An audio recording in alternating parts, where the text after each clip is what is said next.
જે ભક્તિ કરી છે 365 દિવસ અને ઘણી વખત તો રાતું ની રાતું આવી જે ભક્તિ કરી ત્યારે આપણે આ ભગવા પહેરી અને ભગવાનને ભજી રહ્યા છીએ। એમ કરતા કરતા પછી મહારાજે ભગતને એમ કીધું કે તમે ફૂલવાડીનું ધ્યાન રાખજો। તો ભગતે પોતાનું જીવન ફૂલવાડીને અર્થે ખપાવી દીધું। ફૂલવાડીના કલ્યાણ માટે, ફૂલવાડીને શોભાવવા માટે મહારાજ કે ઇન્દ્રાપુરી જેવી ફૂલવાડી બનાવજો। તો એ બનાવવા માટે ભગતે સત્સંગ કરીને જે કઈ સેવાઓ આવી તે ફૂલવાડીને કુંકાવાઓને અર્પણ કરી। પોતે 1 રૂપિયો પોતાના ખીચામાં નથી નાખ્યો। જે કઈ સેવા આવી છે બીજા વિચારનારા બધા ઘણું વિચારતા હોય, પણ ભગતે જીવાત્માના કલ્યાણ કરવા માટે જે કઈ સેવા છે એ ધામમાં અર્પણ કરી છે। અને એ નજરે જે થાય છે કે હું મારી વાત કરું, મારી પરિસ્થિતિ નથી સેવા કરવાની, પણ જ્યારે ફૂલવાડીના વંડાનું કામ ચાલુ હતું ત્યારે 10,000 રૂપિયા એક ગાળાના રાખ્યા હતા કે નાના નાના ભક્તો સેવા કરી શકે। તો એમાં એવી વાત હતી કે બે કદાચ કોઈ એક ભગત ન કરી શકે તો 2 ભગત ભેગા થઈને સેવા કરવી। ત્યારે તાણી મેળીને 5,000 રૂપિયા એ સેવા ભગતના ચરણે મૂકી। તો એ 5,000 ની સેવા ભગતે સ્વીકારી અને તે પછી મારા જીવનની અંદર એ કેમ મારા કામ થતા ગયા અને કેમ મારું જીવન હાલતું ગયું એ ભગવાન અને સંત જાણે। નકર મારું ક્યાંય ભેગું ના થાય, કારણ કે એ સમય એવો હતો। એમ હું છાતી ઠોકીને કહું કે આ સભાની અંદર જેટલા બેઠા છે અને જેને જેને આવા સત્પુરુષનો યોગ થયો છે એ સત્પુરુષના યોગ પહેલા આપણી સ્થિતિ કેવી હતી અને આજે આપણી સ્થિતિ કેવી છે તમે વિચાર કરો। તો એ પરમ પૂજ્ય વેલજી ભગતે પોતાનું જીવન જો સમર્પિત કરી દીધું હોય તો હવે આપણો ધર્મ થઈ જાય છે કે એની જે કામના, એનો જે સંકલ્પ ભગવાનના ધામને વિકસાવવાનો, ભગવાનની સેવા કરવાનો અને પોતાના જીવાત્માને ચોખ્ખો કરી અને ધામમાં જવાનો। જીવાત્માને ચોખ્ખો કર્યા વિના ધામમાં નહીં જવાય, અને જવાશે તો ડેલી હાથ લઈને પાછું આવવું પડશે।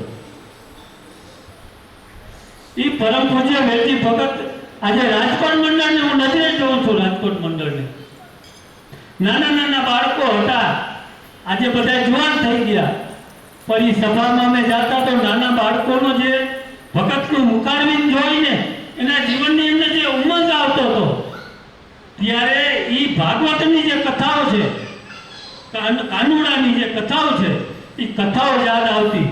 અને મારા બોલ્યા છે કે જામ વંથલી મારું ગોકુળિયા કરતા વિશેષ છે। અને એ નજર આપણે જોયું રાજકોટ મંડળમાં। રાજકોટ મંડળ પાસેથી ઘણું શીખવા જેવું છે। આ તમે જે અત્યારે ચડાવો આપતો હતો અને ચડાવવામાં જે કીર્તનને છંદ બોલ્યા તો એ રાજકોટ મંડળ પાસે શીખવા જેવું છે કે કઈ રીતે કાર્યક્રમને શોભાવવો। ઘણી વાત કહેવાની હોય પણ સમયને અનુરૂપ હું તો એટલું જ કહું કે જો ભગવાને જેને જે વખાણ્યા છે તો આપણે શું કામ ન વખાણીએ। ભગવાન આજે કથાની અંદર આવ્યું કે ભગવાન છે એ સંતના બધાય કામ કરે છે, સંતને ગોતતા ફરે છે ભગવાન। એવા સંતોને, જો ભગવાન એવા સંતોને ગોતતા ફરતા હોય તો આપણે માથું નમાવા જાયશું। વાત જરાક અઘરી લાગે પણ સત્ય છે।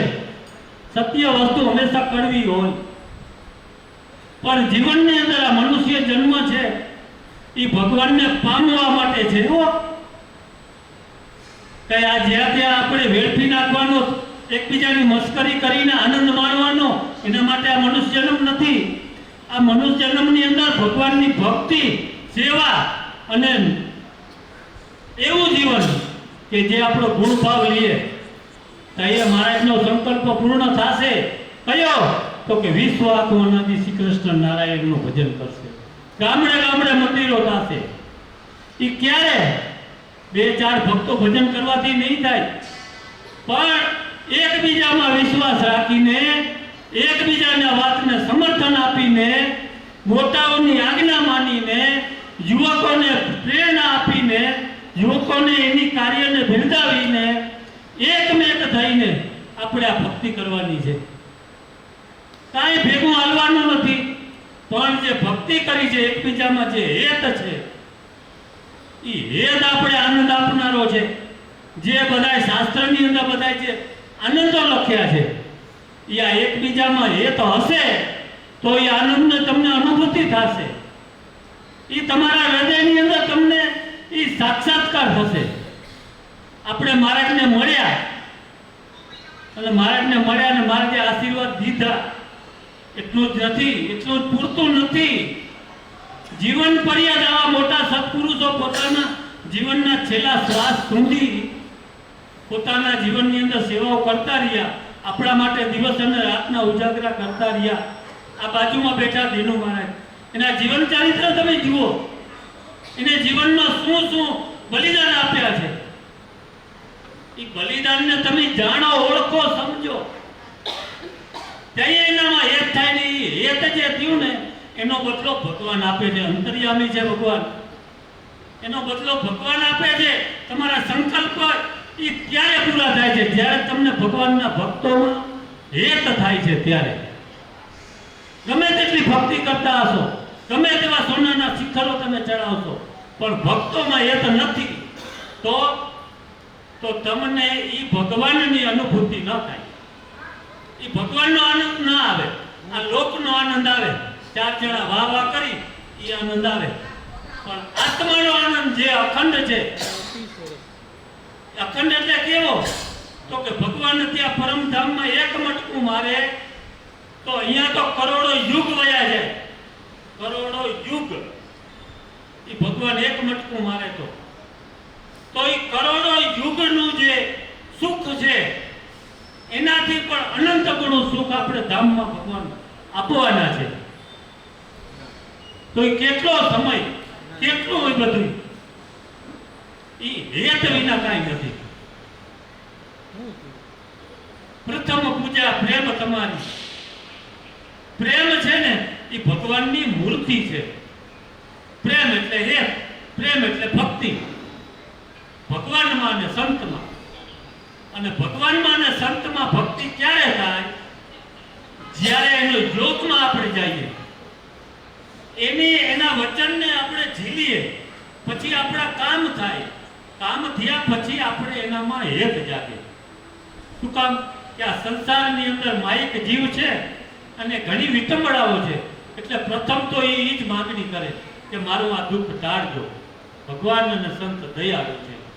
એ જીવ સામું જોતા નથી, આશીર્વાદ આપે છે અને એનું દુઃખ મટી જાય. અને મટી ગયા પછી આપણે કૃતજ્ઞ ન થવાની કથામાં આવી વાત.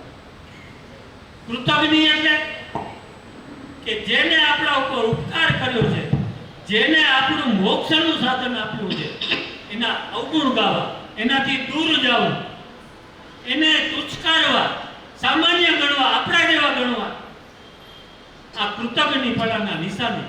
આ કૃતજ્ઞપણું છે આપણા જીવનમાં. તો આ બધું જે જ્ઞાન છે એ સમજી રાખો.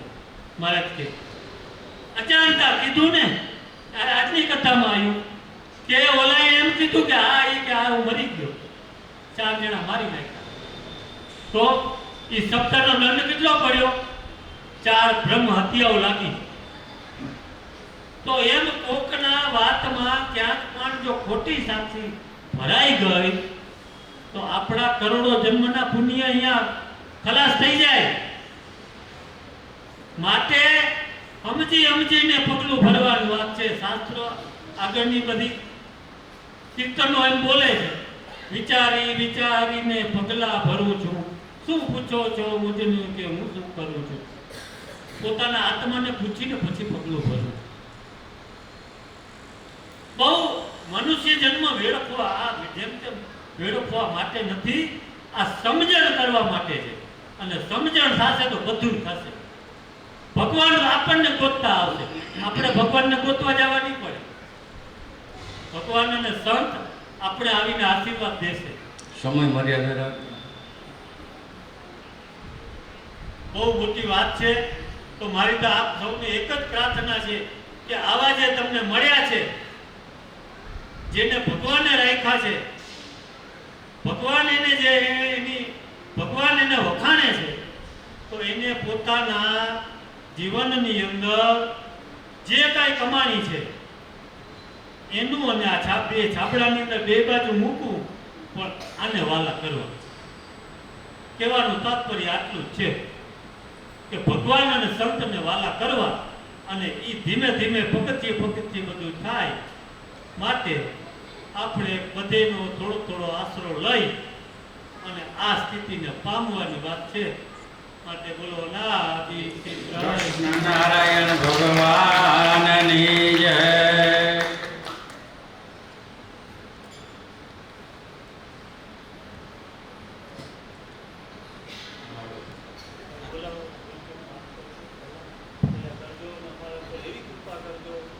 અમે આ ભગવાન અને આ સંતો અને આમ નામ જીવનની અંદર એનો સ્વભાવમાં રહીએ એવી આપ સૌ પાસે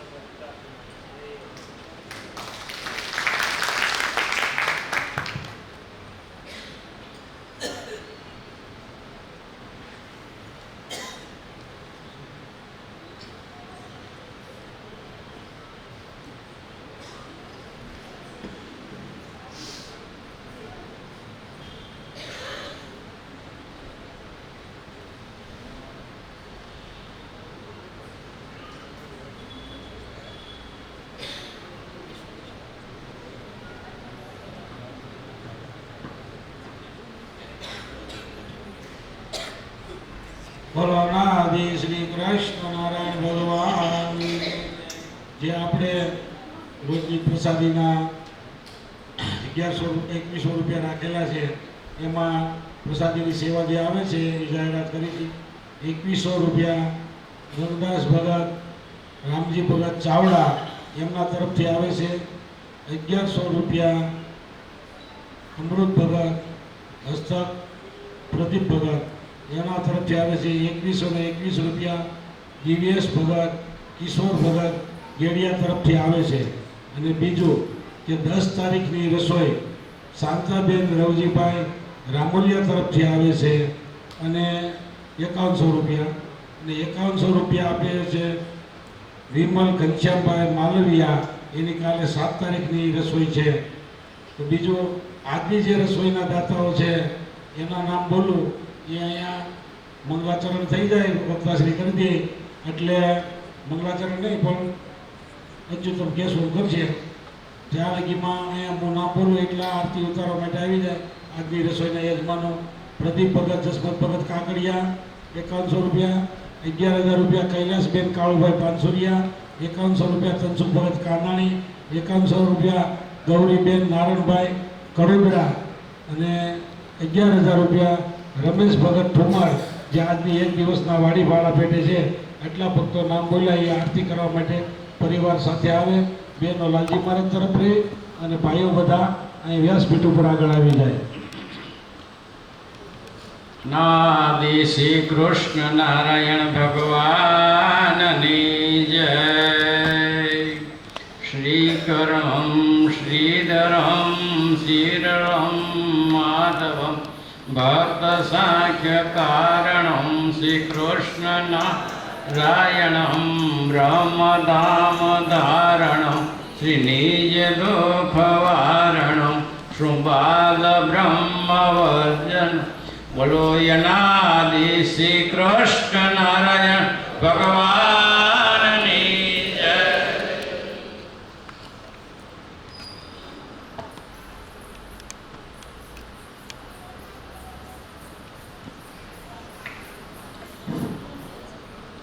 આપણે બાલકૃષ્ણ પ્રાગટ્ય ઉત્સવની આરતીનો ચડાવો શુક્રવાર સુધી ચાલવાનો છે. જે કાલ પ્રમદી અને ઓલા દિવસે આપણે કથા અંતર્ગત ચડાવો 3 વાર પૂરો કરી દઈશું. એટલે બધા ભક્તો પોતપોતાની રીતે જે કોઈ ઈશ્વર ભગવાને દીધું હોય તો એ સગવડતા પ્રમાણે આવે. બોલોને ખાસ નમ્ર વિનંતી કે કદાચ ભાઈઓ આપને ઘેરે પૂછે કે આપણે ચડાવવા જવો હોય તો ના પાડતા નહીં, રાજી થઈને બોલો બધા આ પાડજો.